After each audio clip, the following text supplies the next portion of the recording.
Assalamualaikum warahmatullahi wabarakatuh. Saya Elit Purnamasari, NIM 2119180. Baiklah, di sini saya akan melakukan praktek mengajar Quran Hadis MTS semester 7 MTS semester 1 bab 1. Assalamualaikum warahmatullahi wabarakatuh. Sebelum kita memulai pembelajaran kita pada hari ini, alangkah baiknya kita berdoa terlebih dahulu.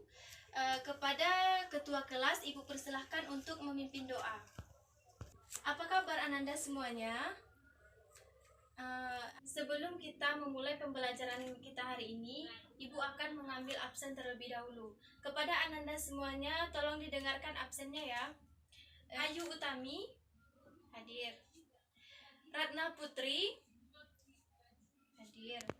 Andri Pratama, hadir. Dina Sari, hadir. Materi kita pada hari ini tentang Al-Quran dan Hadis Pedoman Hidupku. Ibu harapkan kepada semua Ananda yang ada di dalam kelas ini memperhatikan bit mapping atau peta konsep yang telah Ibu buat. Yang pertama yaitu pengertian Al-Quran. Adakah Ananda yang mengetahui apa itu pengertian Al-Quran? Baik, nampak sama Ibu tak ada yang menjawab, semuanya diam saja. Baiklah, Ibu akan menjelaskan tentang pengertian Al-Quran. Pengertian Al-Quran itu berasal dari kata kerja kara yang berarti membaca Al-Quran. Al-Quran merupakan kalamullah. Kalamullah di sini yaitu bukan ucapan Nabi Muhammad SAW. Dari penjelasan Ibu ini, apakah Ananda semuanya paham dengan apa yang Ibu jelaskan?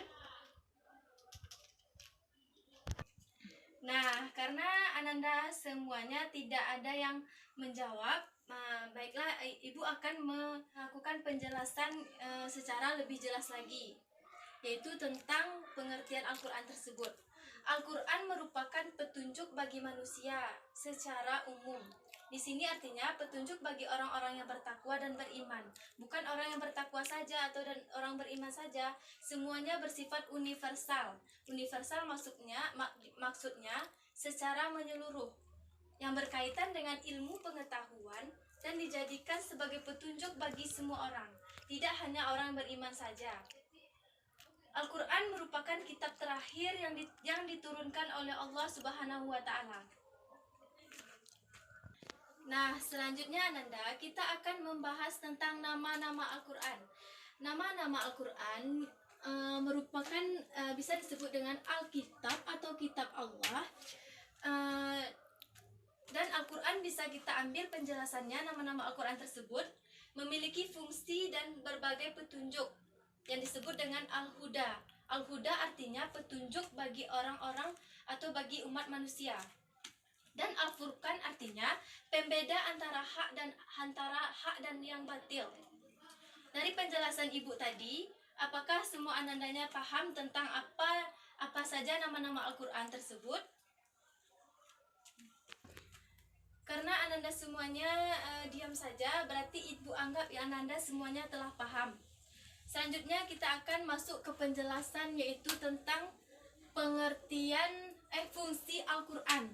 Fungsi Al-Quran yaitu sebagai sumber ajaran atau hukum Islam yang utama. Yang kedua, sebagai konfirmasi dan informasi terhadap hal-hal yang tidak dapat diketahui oleh akal manusia. Selanjutnya, petunjuk hidup manusia ke jalan yang lurus tentang berbagai hal. Dari penjelasan Ibu ini, apakah Ananda semuanya paham? Baiklah, selanjutnya Ibu akan menjelaskan tentang pengertian hadis.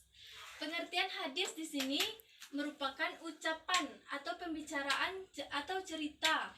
Menurut para ulama, hadis merupakan sinonim dari sunnah, sesuatu yang diriwayatkan atau dinisbahkan kepada diri Rasulullah SAW yang berupa perkataan, perbuatan, sifat atau perjalanan Nabi baik sebelum atau sesudah diutus menjadi Nabi.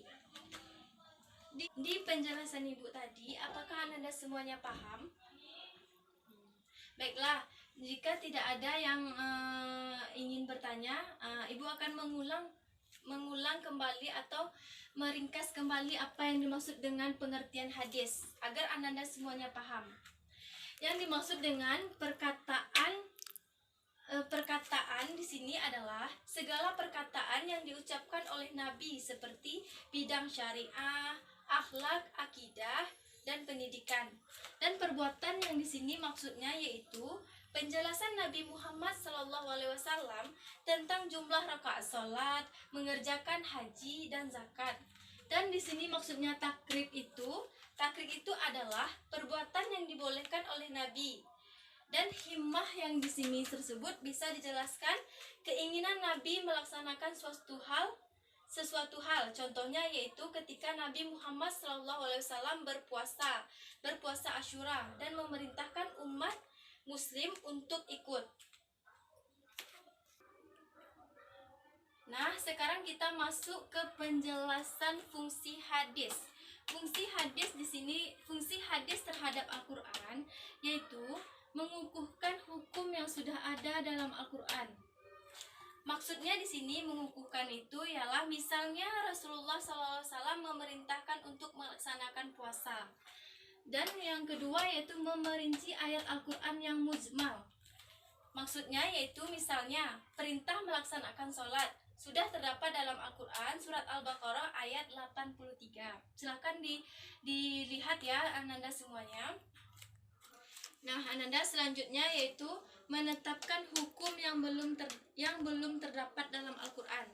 Misalnya, haram memakan binatang yang berkuku tajam dan haram memakai cincin emas bagi laki-laki. Selanjutnya yang kelima yaitu membatasi keumuman ayat Al-Qur'an. Misalnya di sini yaitu Allah Subhanahu wa taala memerintahkan seluruh orang untuk beriman dan melaksanakan sholat Jumat. Nah, Ananda semuanya, kita akan beralih kepada fungsi Al-Qur'an hadis dalam Islam. Fungsi Al-Qur'an hadis dalam Islam yaitu terdapat kitab Al-Qur'an sebagai penyempurna dari kitab-kitab Allah Subhanahu wa taala dan sebagai sumber hukum yang pertama dan utama dalam Islam. Dan hadis merupakan rujukan umat Islam dalam memahami syarat. Dari penjelasan Ibu tadi, apakah ada yang ingin bertanya? Nah, karena tidak ada yang ingin bertanya, baiklah Ibu akan mengadakan kuis. Kepada Ananda semuanya, Ibu persilakan untuk menyiapkan alat tulisnya terlebih dahulu. Baiklah Ananda, Ibu akan memeriksa lembar jawaban kuis tadi. Ibu akan mengembalikan kepada Ananda semuanya di pertemuan selanjutnya. Ibu akan menyimpulkan pembelajaran Al-Qur'an hadis kita pada hari ini tentang Al-Qur'an dan hadis pedoman hidupku. Yang pertama yaitu Al-Qur'an adalah kalamullah yang menjadi mukjizat diturunkan dalam hati Nabi Muhammad SAW yang diriwayatkan kepada kita secara mutawatir dan membacanya bernilai ibadah. Selanjutnya hadis atau sunnah. Setiap sesuatu yang diriwayatkan oleh Rasulullah SAW dari perkataan, perbuatan, sikap Nabi SAW. Fungsi Al-Qur'an. Fungsi Al-Qur'an bagi manusia sesuai dari arti dan nama Al-Qur'an itu sendiri. Yang sebagaimana yang telah Ibu jelaskan tadi ya anak-anak sekalian. Selanjutnya fungsi hadis terhadap Al-Qur'an yaitu menegaskan dan menguatkan hukum yang terdapat di dalam Al-Qur'an. Al-Qur'an merupakan sumber hukum yang pertama, kemudian hadis. Setelah Ibu menyimpulkan pembelajaran kita pada hari ini, selanjutnya Ibu akan memberikan tugas kepada Ananda semuanya tentang ringkasan atau meringkas materi Al-Qur'an dan hadis pedoman hidupku. Ini dikumpul pada pertemuan selanjutnya. Ananda semuanya, karena waktunya sudah hampir habis, marilah kita mengucapkan Alhamdulillahirabbil alamin.